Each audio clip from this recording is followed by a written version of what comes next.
Hey YouTube, figured I'd just put on a quick video here of our setup for our chickens and our pigs, and maybe give you guys a couple ideas if you're getting into hobby farming yourself. It's always good to see different setups. I find myself attending other people's homesteads on a regular basis to just get some ideas. And kind of over the years I've worked out the way that I like things. Here next to the barn we have our compost bins. We just keep all of our oops, just had a bunch of rain. Keep all of our compost mixing in here into different barrels, and we use that for our gardening, of course. Inside we have a nice dry compartment for all of our feed and our straw bales. And this is the inside of the barn here. Inside of the chicken coop.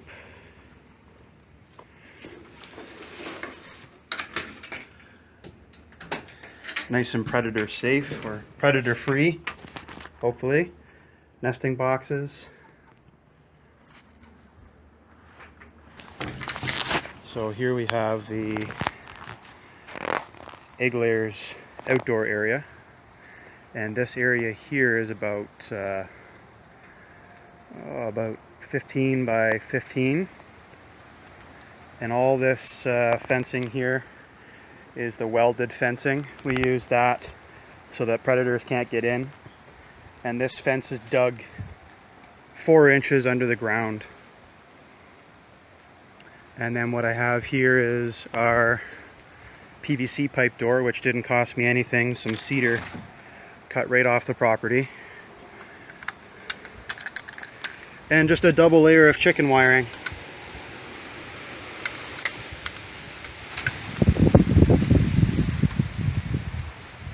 Yeah, it's just a good area for them to get out and scratch around. When it's not wet, they do get a nice dust bath. And then right here, on the outside of the barn, we have a little latch that closes them in at night, keep them safe from predators. Oh, there's one of the girls looking out at us. And they like to come in and out throughout the day whenever they please. We do have our rooster. There he is. The kids named him Rhubarb. And they have a pretty good life.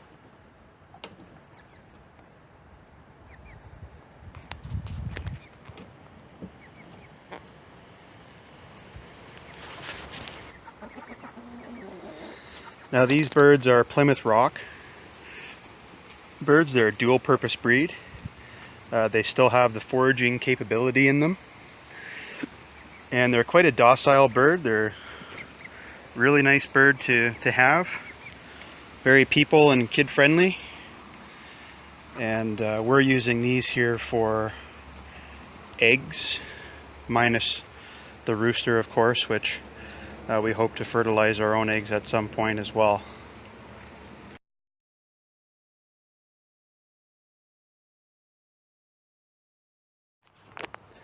So I planted a bunch of apple trees and pear trees, plum trees.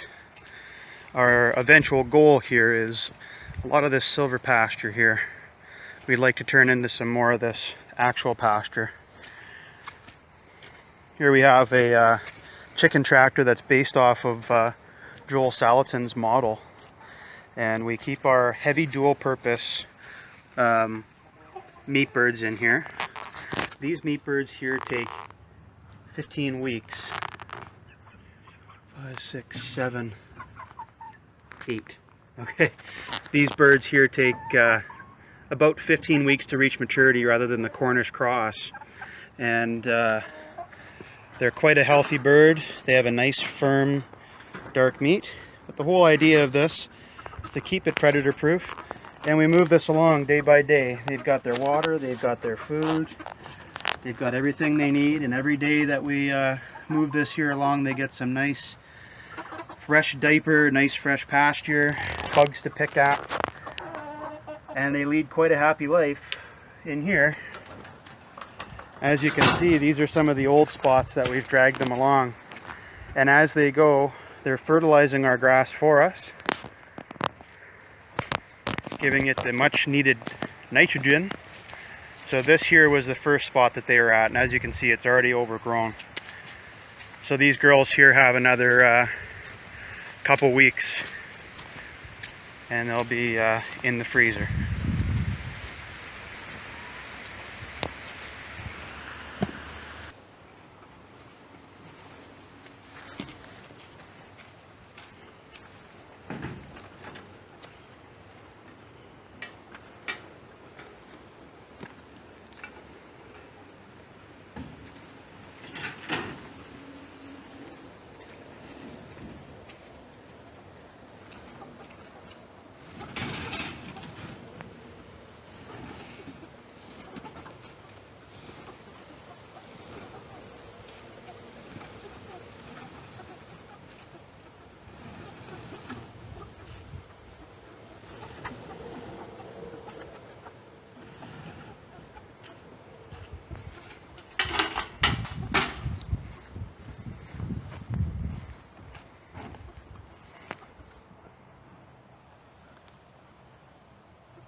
So here, this area I use just as storage, but it could be used for keeping other animals. Our electric fence system runs off of a 12-volt battery. It's a deep cycle battery.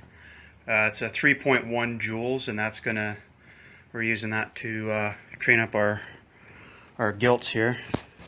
Here I just built this gate. Buddy of mine, I'll maybe throw a quick clip on here. As a portable sawmill, and I gave him a hand cutting some beams for his barn.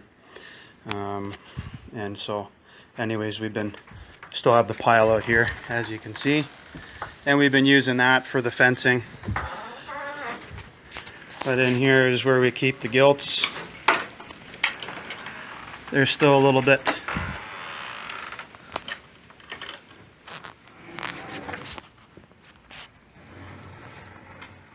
tired from their travels, but there they are. Here's some of that wood that I was telling you about. This is what we use as their trough, and all it is some end boards cut into a V shape. That might just give you an idea. I'm most likely going to have to make another one for each batch of hogs that we're getting, but this will serve the purpose for now, and it didn't cost me anything. And then here, this is an old maple syrup barrel, and what I've done here is I've put on this, I call them a hog nipple, but essentially they put their tongue on there, and as you can see, the water comes out, and this thing's filled, so I don't have to fill it very often. And there's our gilts. Like I said, they're a little tired from their travels yesterday, and they got lots of nice hay in here, some sunshine coming in. And the best thing about this property is the access to woodland, that we can allow them to forage on the silver pasture. So right out this door is where they will be living, and I'll show you that in a second. This area here is our fenced off area. You're looking at about 550 to 600 square feet, and they're going to eventually have access to that. I don't know if you can see that in the back.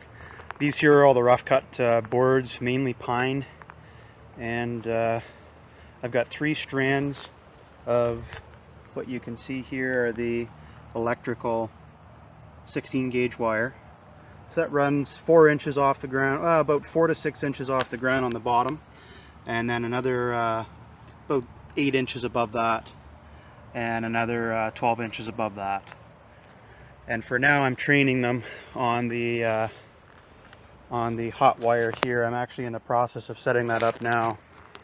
And again, all this is just made from wood, from the Norwood bill. So as we go in here, this is where they'll have access to come out. And as they come out, they'll have this nice little training pasture, as I call it. and they'll have access to all this forage for now, and eventually they'll have access to all of this nice forage, and they'll be able to do all the things that pigs were made to do. So what I've got here, and I'm in the process of doing this, is I've cut it off from here and I've run a hot wire, or I will be running a hot wire right along here on the bottom, which is going to connect over here to my main fence, and that's going to train them to the wire to give them that psychological barrier. And once they have that psychological barrier, this fence here, these 3 wires are definitely not going to keep a hog in. So hopefully this will work. This is my first time raising hogs, and we want them to have a good life while they're here with us. They're actually, both of these gilts are actually sisters, so they're family, and we're happy to have them.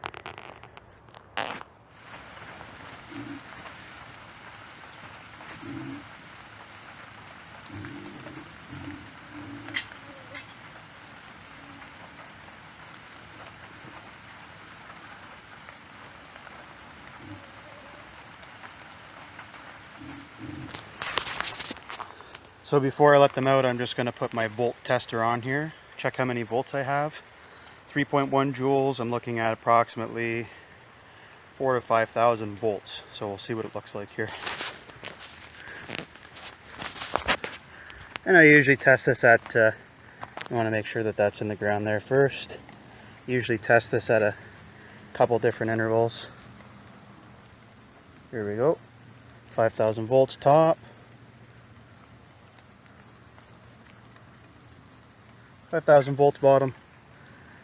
I'll go around and test this around the internal perimeter before I let them out.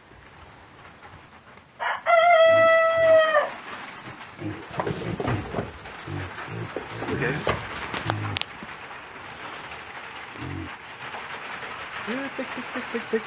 Tick.